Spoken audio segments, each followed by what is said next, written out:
Bismillahirrahmanirrahim. Assalamualaikum warahmatullahi wabarakatuh. Alhamdulillahirabbil alamin. Wassalatu wassalamu ala asyrafil anbiya'i wal mursalin sayyidina Muhammadin wa ala alihi wa sahbihi ajma'in. Asyhadu an la ilaha illallah wahdahu la syarikalah wa asyhadu anna Muhammadan abduhu wa rasuluh. Allahumma salli wa sallim ala habibika sayyidina Muhammad wa ala alihi wa sahbihi wa man tabi'ahum bi ihsanin ila yaumiddin. Qala Allah ta'ala fi kitabil karim, a'udzu billahi minasyaitonir rajim. Laqad radiyallahu 'anil mu'minina idh yubayyi'unaka tahta asy-syajarah fa'alima ma fi qulubihim fa'anzala as-sakinata 'alaihim wa athabahum fathan qariba. Wa qala aydan fi ayatin ukhra, a'udzu billahi minasyaitonir rajim. Wa huwa alladzi kaffa aydiyahum 'ankum wa aydiyakum 'anhum bi batni makkah min ba'di an adfarakum 'alaihim wa kana Allahu bima ta'maluna basira. Shadaqallahul azim.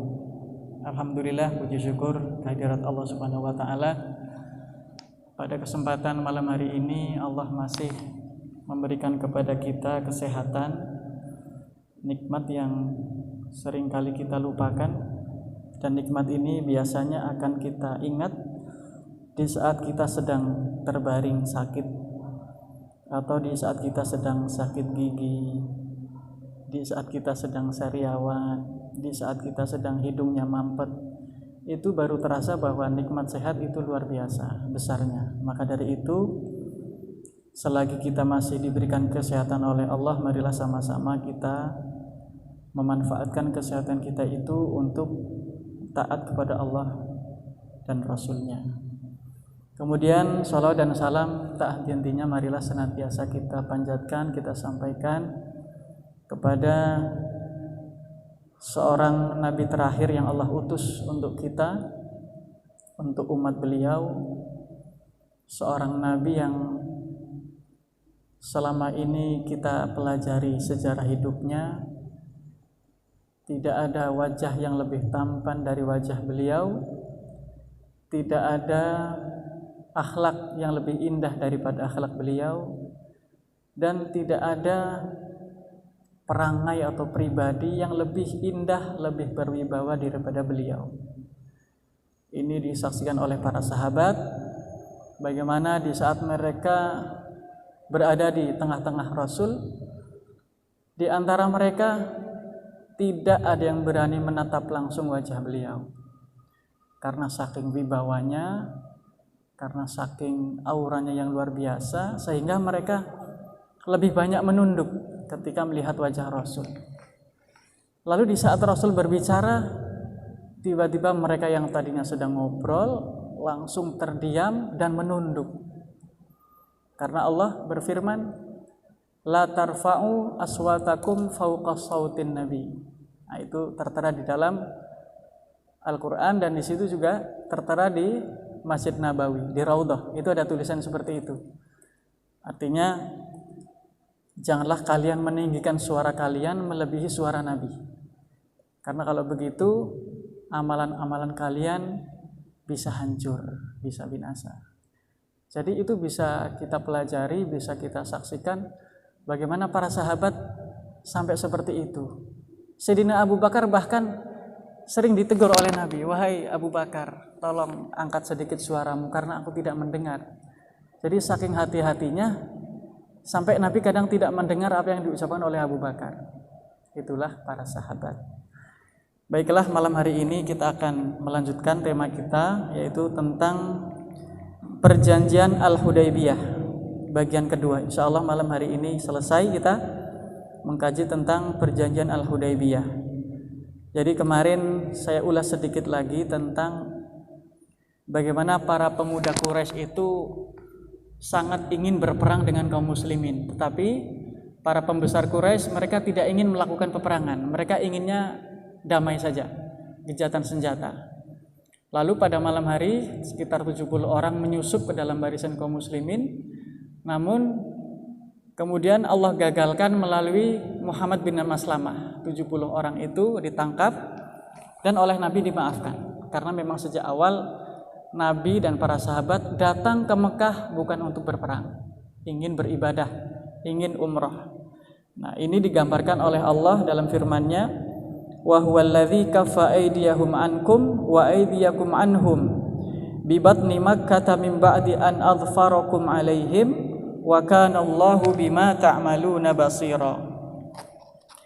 Dan dialah Allah yang mencegah tangan mereka dari membinasakan kamu. Maksudnya tangan mereka itu 70 pemuda tadi. Dan mencegah tangan kamu dari membinasakan mereka. Karena oleh Nabi dilarang untuk disiksa. Jangan diapa-apakan mereka, kita maafkan saja mereka. Di tengah kota Mekah, setelah Allah memenangkan kamu atas mereka. Maksudnya memenangkan itu tertangkap oleh Muhammad bin Maslamah. Dan Allah Maha melihat apa yang kamu kerjakan. Nah, itu ayatnya.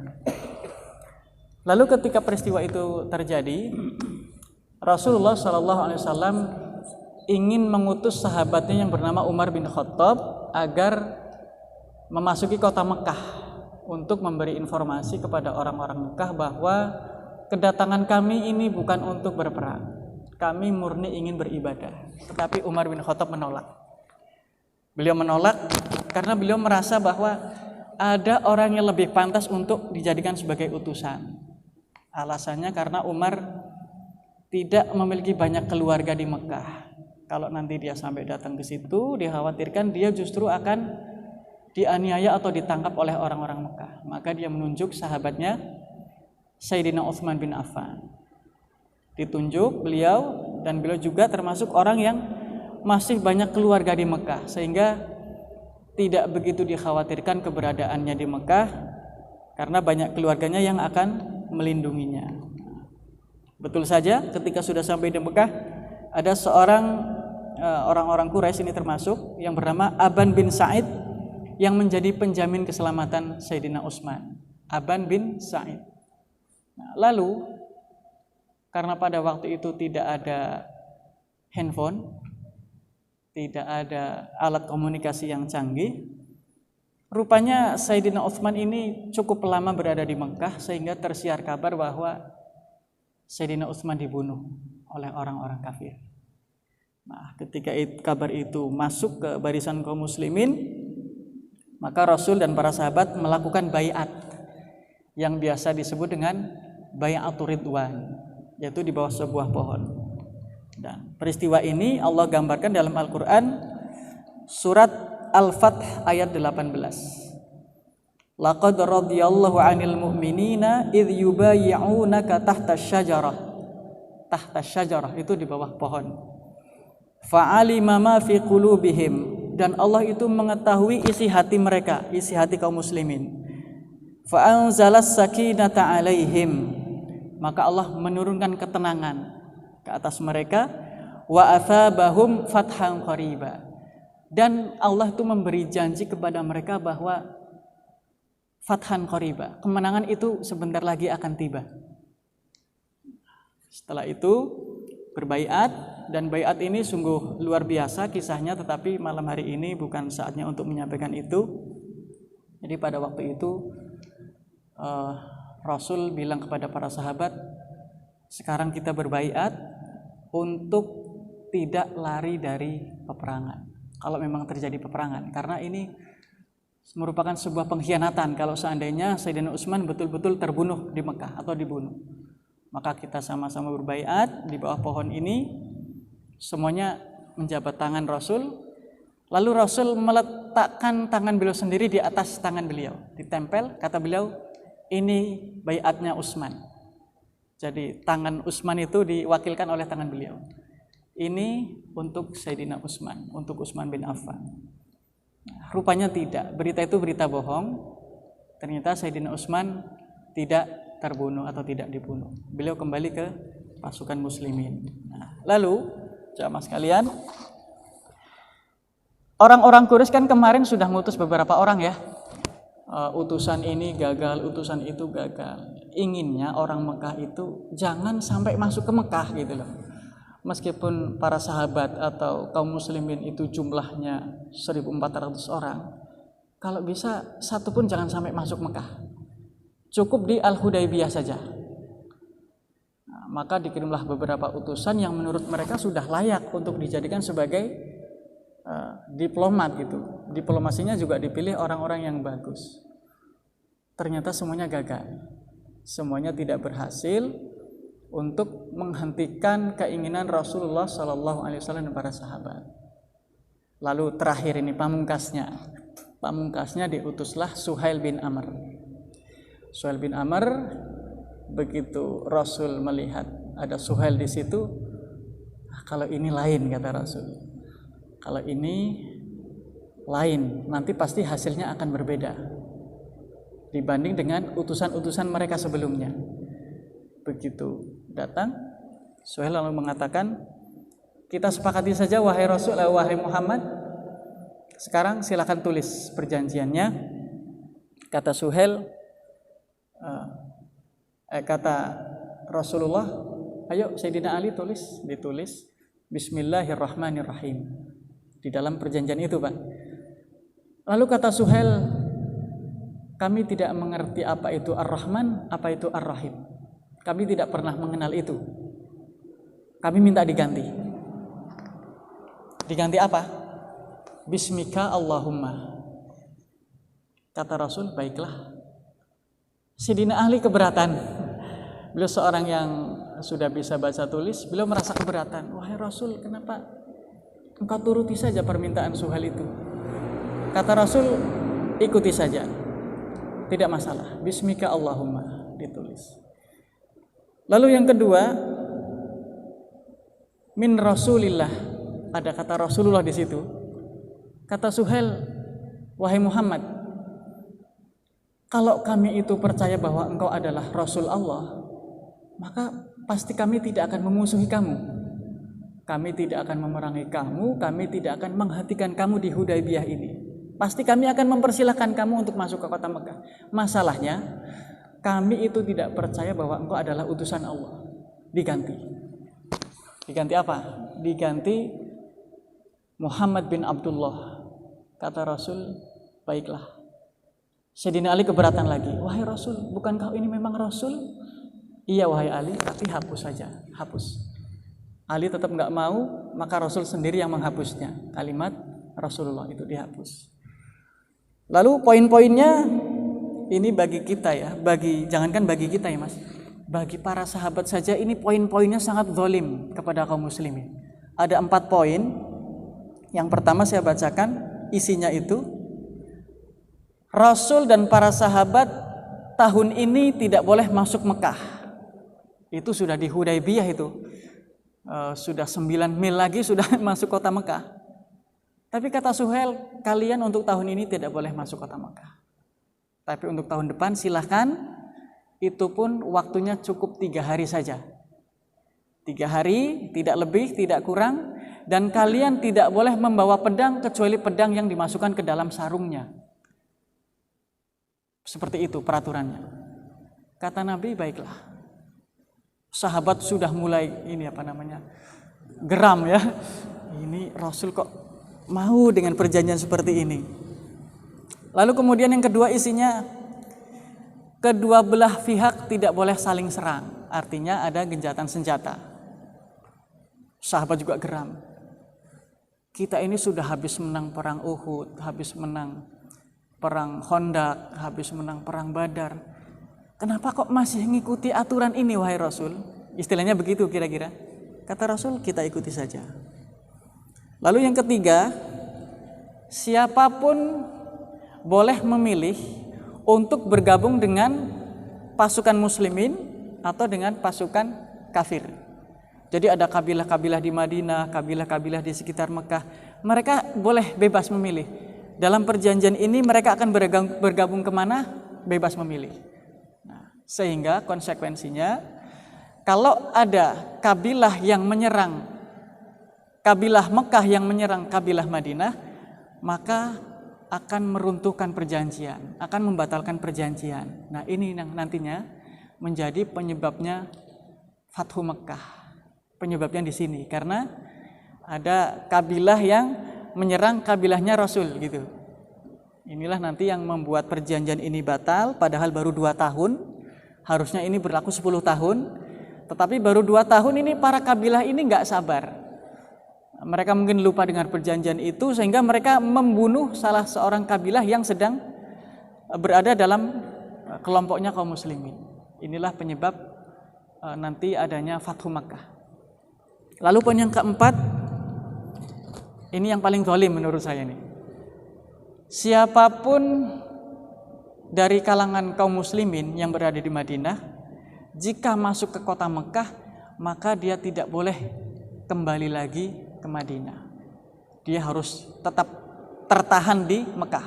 Tetapi sebaliknya, kalau ada orang-orang Mekah yang lari dari Mekah berhijrah misalkan, itu harus dikembalikan ke Mekah. Ini menurut kita, menurut para sahabat juga, itu sesuatu yang sangat menyakitkan.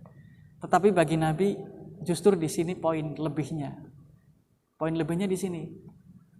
Nah, kita kalau tidak membaca sirah juga kita tidak akan tahu penjelasan para ulama sirah tentang ini.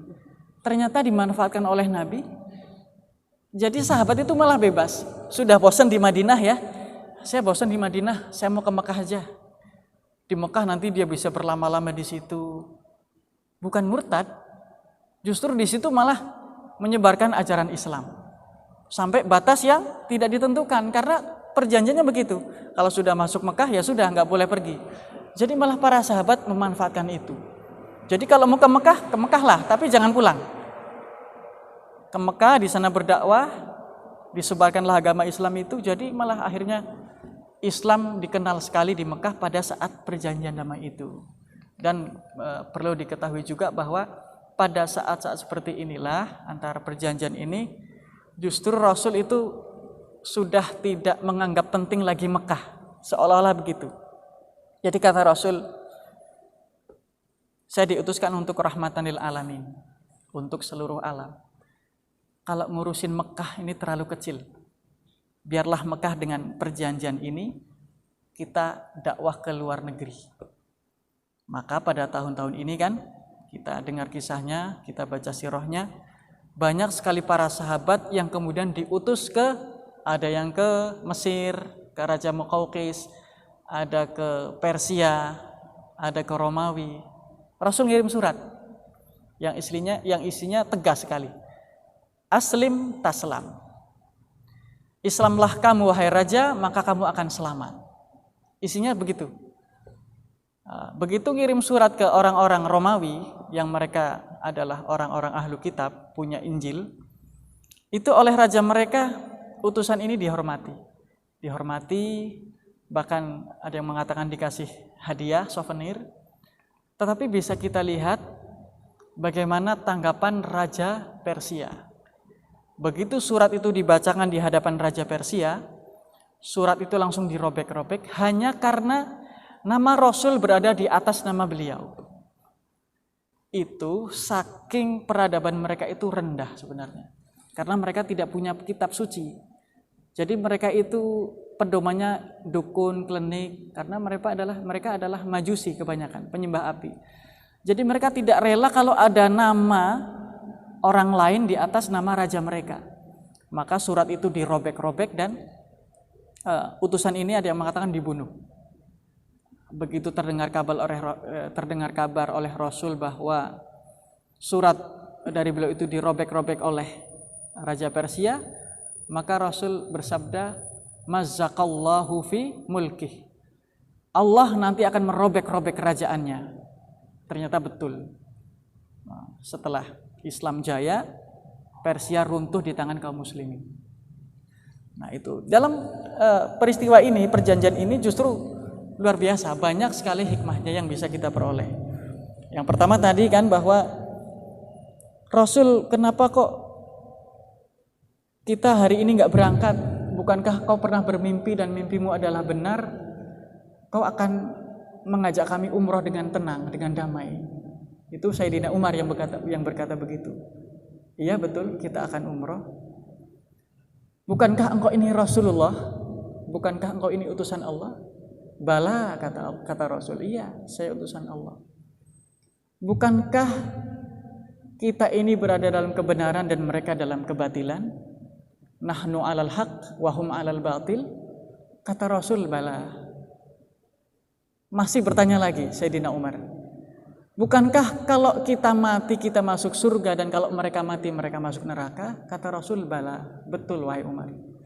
Tetapi apakah aku katakan kepadamu bahwa kita akan umrohnya tahun ini? Baru Sayyidina Umar bilang, engkau tidak mengatakan demikian wahai Rasul. Nah, kalau kita bacanya sampai sini, mungkin menurut kita Sayyidina Umar sudah merasa cukup dengan jawaban itu. Rupanya belum. Beliau bergeser, kemudian mencari Sayyidina Abu Bakar dan bertanya, menanyakan hal yang sama. Tapi kita lihat bagaimana jawaban Abu Bakar. Wahai Umar, dia itu adalah Rasul Allah, dia pasti benar. Dan tolong taatlah kepadanya sampai kamu mati. Ini perbedaan antara Sayyidina Umar dan Sayyidina Abu Bakar. Dan ini terjadi sampai Rasul meninggal dunia. Bagaimana Sayyidina Umar tidak percaya bahwa Rasul wafat. Yang percaya hanya pada waktu itu tokohnya adalah Sayyidina Abu Bakar. Kata beliau, wa ma Muhammadun illa rasul qad khalat min qablihi rusul afa immata au qutila in qalabtum ala aqabikum, sampai membacakan ayat itu. Dan Sayyidina Umar baru tersadar, oh iya, ketika ayat itu dibacakan waktu itu seolah-olah saya belum pernah hafal ayat itu. Padahal ayat itu turun ketika terjadi perang Uhud. Jadi tahun ke-3 Hijriah ayat itu turun di saat orang-orang mendengar kabar bahwa Rasul terbunuh. Ayat itu sudah ditaruh di awal sebenarnya untuk menunjukkan, memberitahu kepada kaum muslimin bahwa meskipun kalian sangat cinta dengan Rasul, sangat sayang dengan Rasul, tapi wa ma kana Muhammadun illa rasul. Biar bagaimanapun dia adalah seorang Rasul yang telah banyak juga Rasul-Rasul berlalu sebelum dia, suatu saat pasti dia akan mati. Sudah dikasih kabar oleh Allah di tahun ke-3, maka meninggalnya tahun ke-10 atau ke-11 Hijriah itu meninggal, masih ada juga yang tidak percaya. Saking cintanya sebenarnya, saking cintanya para sahabat dengan Rasul. Nah, itu. Kemudian sahabat sekalian, mukjizat yang terjadi ketika peristiwa Hudaybiyah ini, terjadi beberapa mukjizat. Yang pertama, kecerdasan Rasulullah SAW yang luar biasa. Tentunya kecerdasan ini adalah munculnya dari wahyu. Kata Rasul, aku adalah Rasulullah, Allah memerintahkan aku untuk seperti ini. Meskipun kalian mungkin tidak paham kenapa aku menuruti perjanjian yang menurut kalian zalim ini, tetapi aku adalah Rasulullah, kata Allah, aku harus taat, maka aku taat. Kemudian ketika sedang dalam perjalanan pulang mau menuju Madinah, ada sebuah sumur, Pak. Ada sumur kering, ada airnya sih sebenarnya, tapi tidak mencukupi karena jamaah umroh waktu itu kan berapa? 1.400 ya. 1.400 orang itu hanya ada satu sumur. Maka dilaporkanlah kepada Rasul, wahai Rasul, kita kehabisan air. Cadangan air kita berkurang, itu hanya ada satu sumur dan itu pun sudah kering. Maka Rasul mengambil anak panah lalu memerintahkan, kemudian yang jelas anak panah itu didoakan oleh Rasul dan ditancapkan ke dasar sumur itu sehingga sumur itu kemudian airnya banyak. Mereka tidak perlu lagi mengambil dengan timba atau dengan alat. Mereka mandi atau ngambil air dengan tangan-tangan mereka. Saking dangkalnya air itu. Itu mukjizat Nabi kita Muhammad sallallahu alaihi wasallam. Lalu mukjizat yang ketiga, onta beliau yang bernama Al-Qaswah berhenti, ya Pak ya. Onta Al-Qaswah itu berhenti di sekitar Al-Hudaybiyah itu. Para sahabat heran. Sudah dipukul sama sahabat itu kok enggak bangun-bangun. Lalu Nabi mengetahui Al-Qaswah tidak biasanya seperti ini.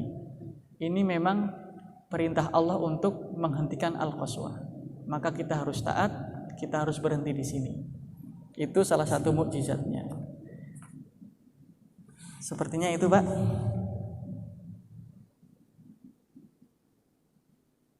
Ya, insya Allah itu saja yang bisa disampaikan pada malam hari ini. Insya Allah pekan depan kita lanjutkan membahas tentang Fathu Makkah insyaallah. Kalau mau runtut sih sebenarnya kita membahas surat-surat yang dikirim oleh Rasul atau yang surat-surat yang dibawa oleh para sahabat dari Rasul itu kalau mau runut, tetapi ya singkat-singkat sajalah. Intinya dalam peristiwa ini ada surat yang dikirim, ada yang diterima, ada yang ditolak gitu. Kemudian pada peristiwa ini juga nanti Sayyidina Khalid bin Walid masuk Islam dan Sayyidina Amr bin As masuk Islam. Baiklah, kurang lebihnya mohon maaf. Mari sama-sama kita tutup dengan doa kafaratul majlis. Subhanakallahumma wa bihamdika asyhadu an la ilaha illa anta astaghfiruka wa atubu ilaik. Allahumma shalli wa sallim ala sayyidina Muhammad wa ala alihi wa sahbihi ajmain. Wassalamualaikum warahmatullahi wabarakatuh.